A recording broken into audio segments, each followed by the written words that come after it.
in search for what we're looking for and leave them. I don't want them eaten by minotaurs. You understand my meaning? I totally agree, Gimli Grim.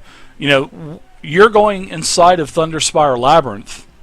You are going to the Seven Pillared Halls, which the Seven Pillared Halls is the place that it's the only safe place inside of the mountain. You know, it is about a mile inside of the mountain, like you were told by Bairwyn. That's the information. Yeah, you'll be able to find board. You'll be able to find room and board there. You'll be able to find any kind of supplies, and it's like I said, it's taken care of by the mages of Sarun. Even though Volthron said that they're really not as powerful as they once were, but they are still a pretty powerful organization. Okie dokie. So as you guys start to enter,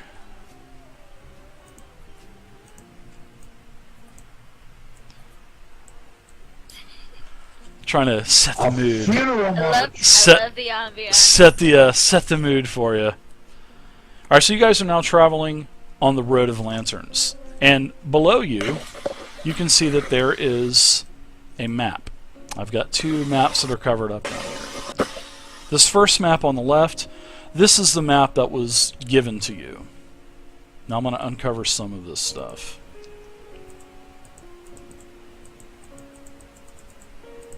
Damn funeral march. I know. Oh, it is. This is to get you in the mood, Gim, to start killing stuff. Or maybe get killed, maybe? I don't know if you heard, Dave. I'm going to cast Mage Armor. Alright. Sure, you can cast Mage Armor. I'm just getting rid of some... Alright. So you guys are basically traveling down this road here. This is, as you enter the mountain, this is where you started. Now you're on this long stretch here. And this long stretch is called the Road of Lanterns. And beyond the Minotaur Gate, the Road of Lanterns slopes into the mountain. Green lights from copper lanterns that are dimly illuminating the road leads for about a half a mile into the mountain, sloping steadily downward over several switchbacks. The road is made of a brick, sort of like a very nice brick, 30 feet wide and 30 feet tall to the top of the arch. So as you're moving into the Road of Lanterns, and God, this music's awesome. I just want to start crying right now for no reason. You start to pass by a multitude of demonic statues, each over 10 feet tall. Each over 10 foot tall. I'm mourning for all of the creatures that I've lost since dungeon mastering. So, and it seems like they're standing watch along the long corridor's length. As you're passing by all of these statues, you count 76 demonic statues. Now the copper lanterns, they are ever-burning torches, and they are basically a permanent fixture on the sides of the arches and the walls themselves, and they're spaced about 100 feet apart, so you can continue to see the road, and everything is pretty much dimly lit. And you start to see that there are lots of different, as you're starting to travel on a lot of twisty passages and whatnot, you're seeing a lot of interconnected chambers. You're climbing, you're descending, you're having to take this wagon over very small flights of stairs, but you're able to manage. But once in a while you will find a straight corridor. And now, as you're noticing the architecture, this has definitely been tunneled out by miners. And Gim, you can see, seeing that you are a dwarf and you're all about the architecture, you can see the chisel marks and whatnot. So this was definitely carved by the dwarves and probably some type of slave. Because as they were digging, the lower part of the walls are really nice. everything is nice and polished. But as you go up and up and up, it seems like the quality of work and the craftsmanship just isn't there. Looks like driller work for me. Oh, that could be true. They have been known to take a few shortcuts once in a while, Gimli Grim. And there are several natural paths that are breaking off into pure darkness off of the Lantern Road. Now, as you're starting to get closer, you think that you're probably about another quarter mile, maybe half mile away from Seven Pillared Hall. You can see that the path starts to splinter into numerous passages into the mountain. Then a wide tunnel with several smaller tunnels start leading off as you start twisting the wagon in and out of them.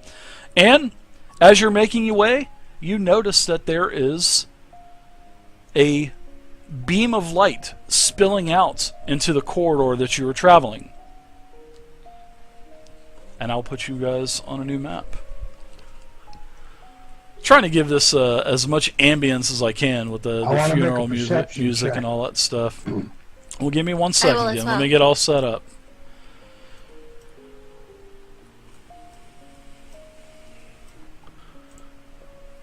That's beautiful music, by the way. It is, Gim. It definitely is. Beats that rap and hip hop to death. I cannot believe that I did not put your tokens on here. Free, I'll have to get yours. Just give me a second.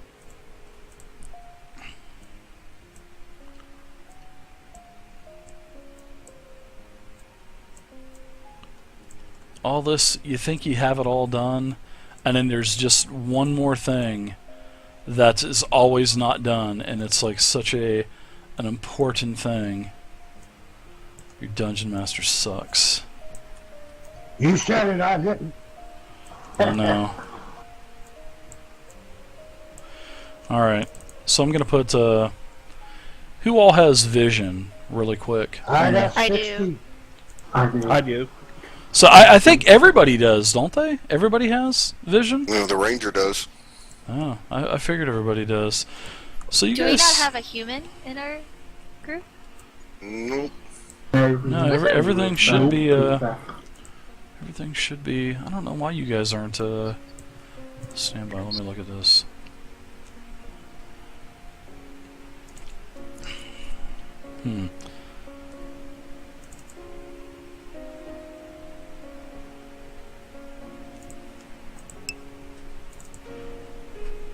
Oh shit, let's see. You wouldn't happen to have Mozart's last piece.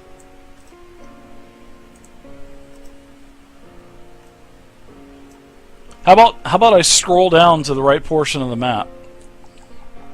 Duh.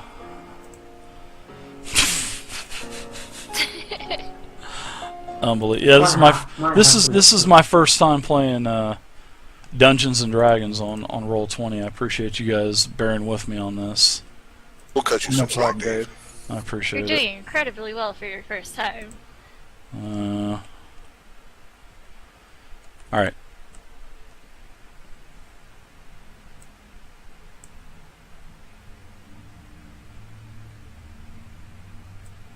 There we go. So as you guys are traveling down this passage, you saw that there was some light coming out of this door here. Door to the north.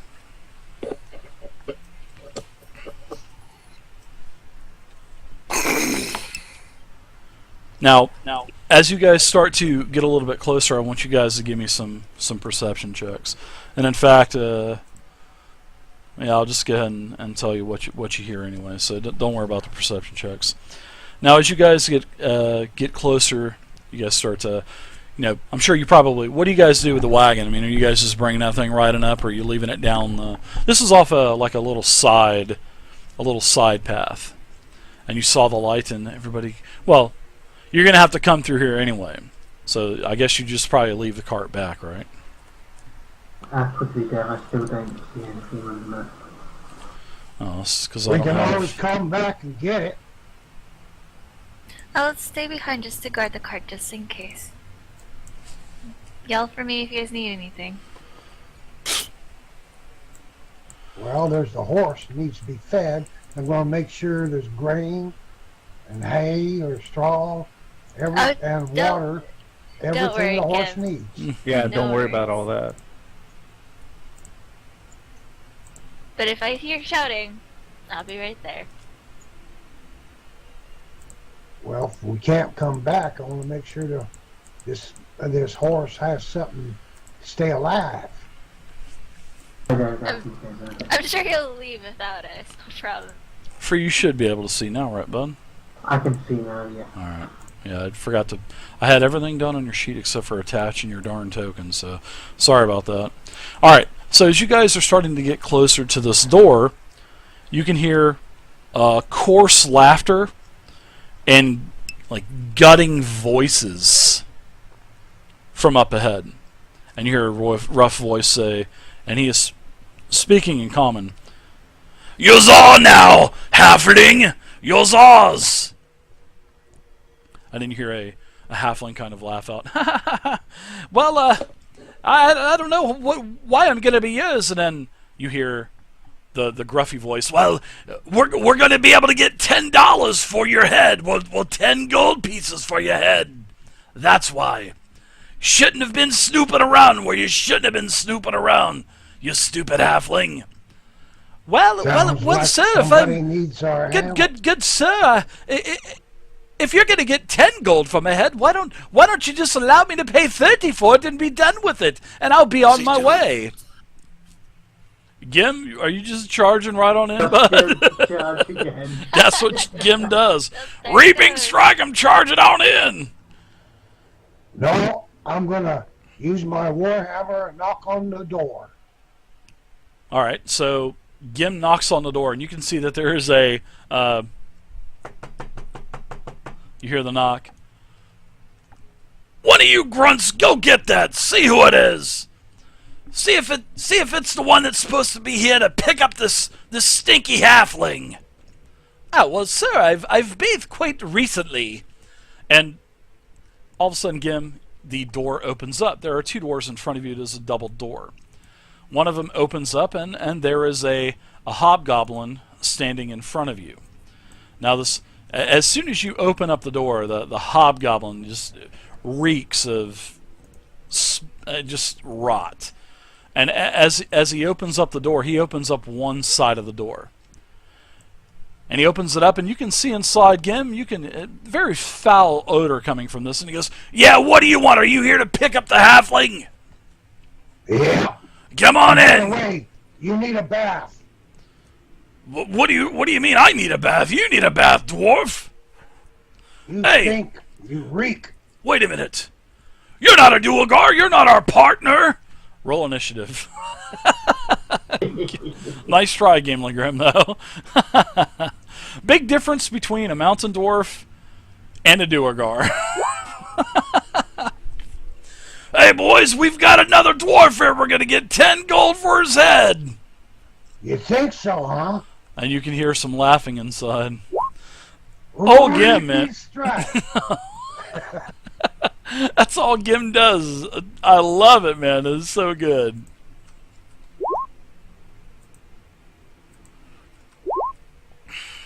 Unbelievable. It's so good.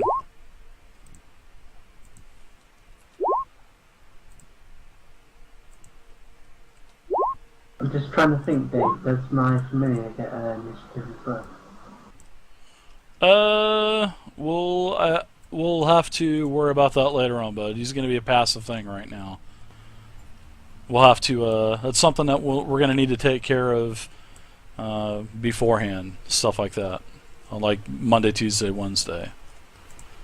So I can get, like a sheet set up for him, a token set up for him, all that kind of stuff. I just want to be able to pull a token out for your familiar. So if you want multiple familiars, I need to know. And then I'll make the cards for your, the stats for your cards and whatnot. So you can have your familiar following you around right now, but as for anything else, I want to prepare for that ahead of time. So, all right. Okay. But yeah, it's no problem at all. We'll definitely get that taken care of, and we'll get that taken care of probably tomorrow or Tuesday. So just stop in, and if you want to make a familiar for every every single type of familiar you can cast, I have no problem. We'll do it. So all right, so Gim, the first. All right, that's good. I'm done. Quillen, you're up now. You've heard all this. You heard Gim you saw Gim just walk right up to the door and just start knocking and start yelling "Reaping Strike" for some strange reason.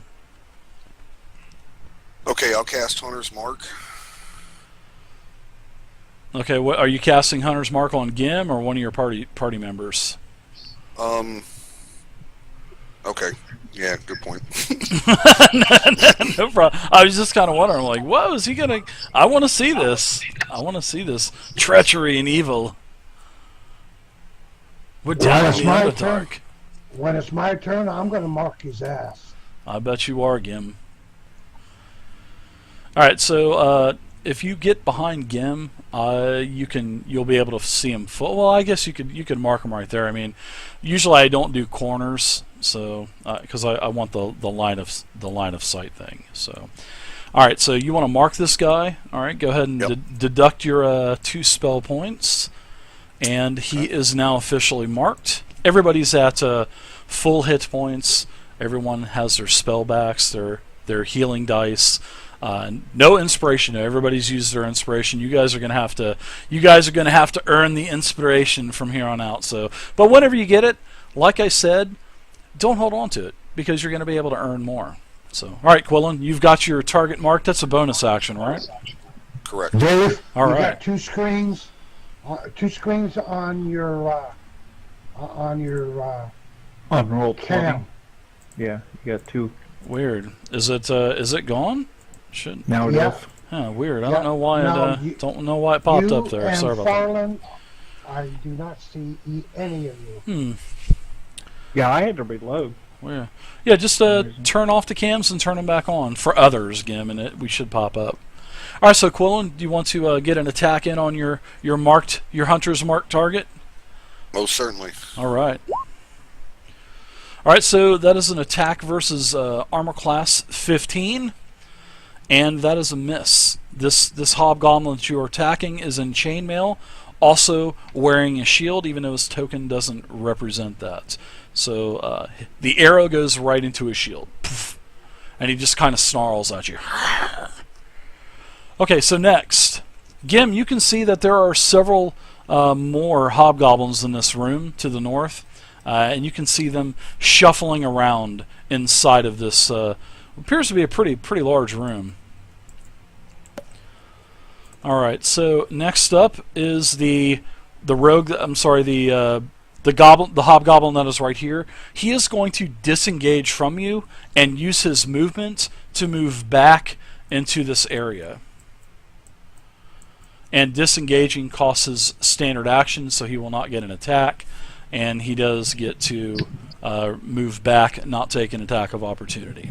So as he is moving back, he kind of slinks around out of sight. Okay.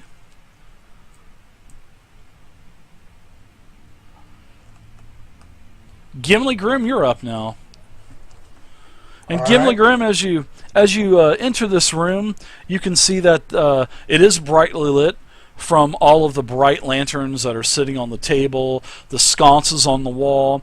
You can see these old, large casks that are, basically leaning up the wall, and these casks are almost 10 foot tall. They're massive. And also, as you start to, peer into the door there, you can see that there's several tables in here too.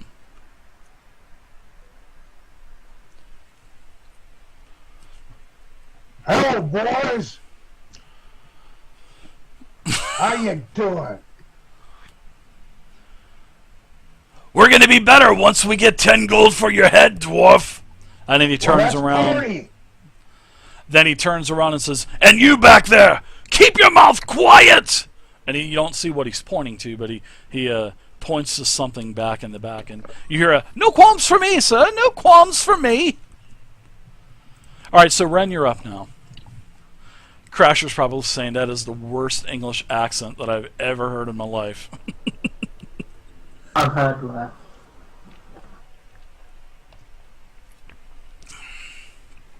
All right, Ren. What have we got here? As you move in, you can see lots of 4 large casts that are taller than you, 10 foot tall. You see a couple hobgoblins, one with a very large great sword. All of these hobgoblins have spears and javelins on their back, and they all appear to be heavily armored. Wonderful. And isn't that little halfling over there again? And Yeah, that's a halfling. I'll go ahead and cast. Well, technically, Sacred you guys Flame. wouldn't be able to see him because he's behind the 10-foot tall cask. So yeah, you really wouldn't be able to see him. Unfortunately, I just can't reflect that through. I should have put I should have put something behind the barrel to do that. I'll let him know where he is.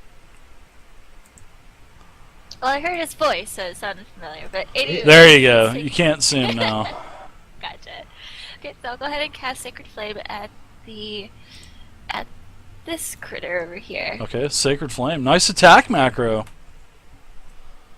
You're attacking the one that appears to be in a half plate type of armor, and also he has a shield on his back and a great sword in his hand. Okay, so Sacred Flame, I need to make a dexterity saving throw, which I will happily make that. My dex is very nice. I failed my dex saving throw, so I will take 7 radiant damage. And he scorches him a little bit. Nasty little hobgoblins. That's it for me. Hey boys, there's a couple of them. We're gonna get rich today. All right, so next, this hobgoblin here steps out, takes a javelin, and hurls it. Actually, he has a longbow, and he is going to attack Gimli Grim with it.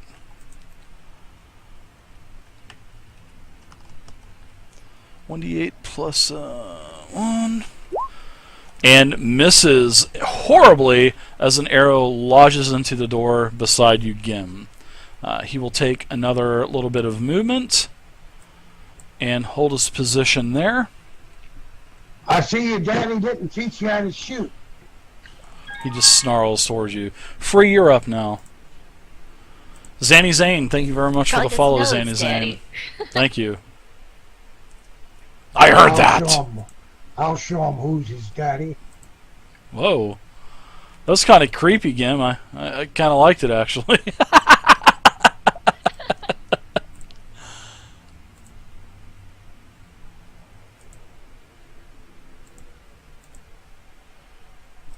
Thinking that, okay, I don't have time to mess around with these guys, and I'll let's finish them now, and I'll cast Scorching Ray at them.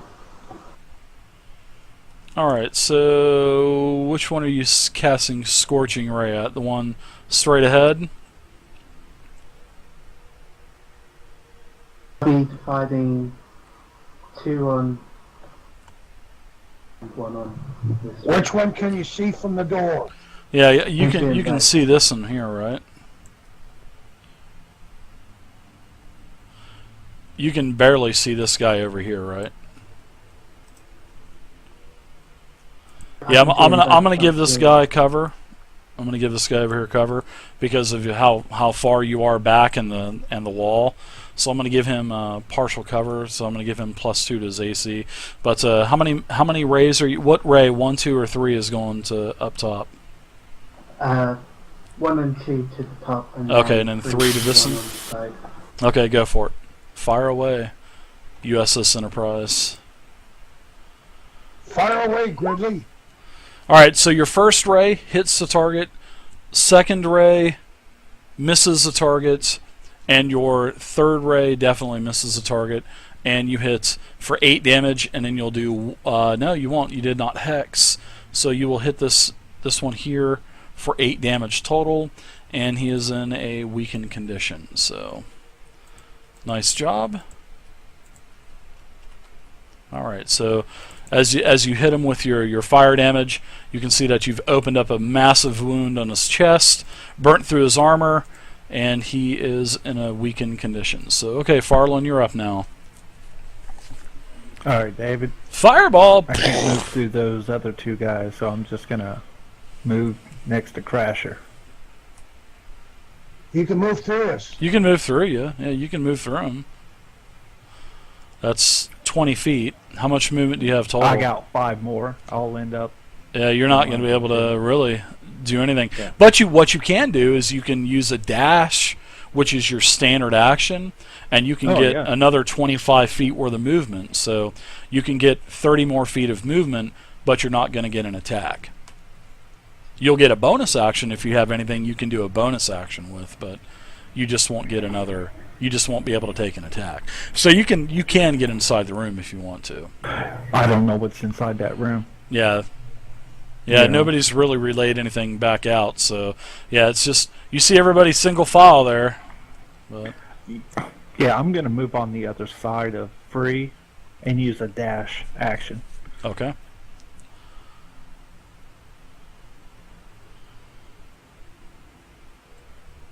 Yeah, that'll be All right. it. You can peer into the room a little bit. You can see it's a rather large room.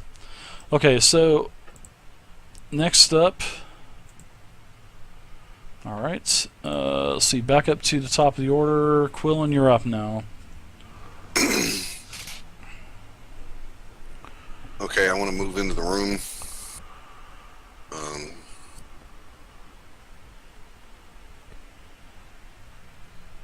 Looking for some cover.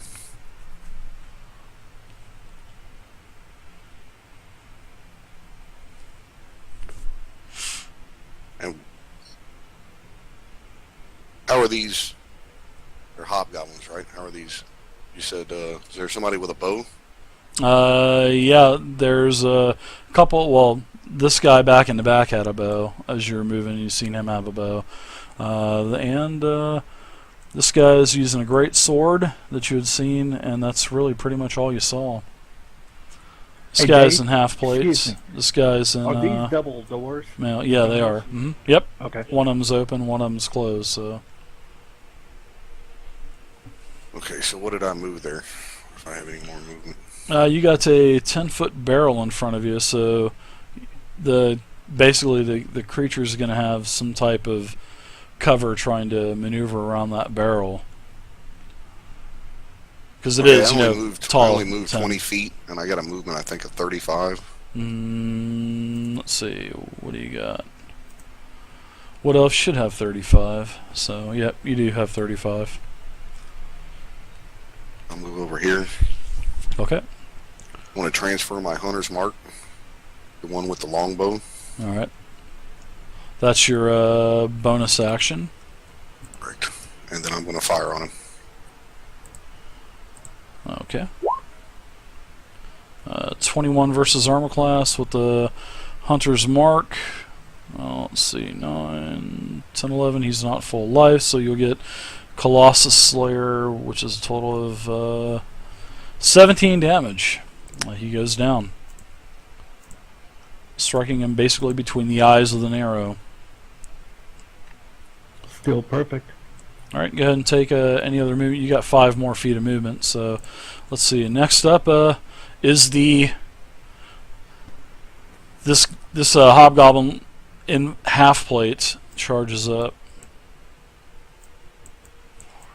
Come get some. and attacks, yelling as he's charging up, and he is swinging his greatsword. Looks like he is going to swing it twice.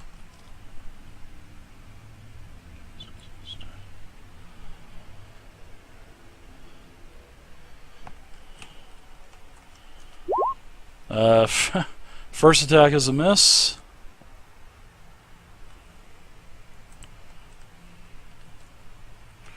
Here we go, another night of crappy rolls.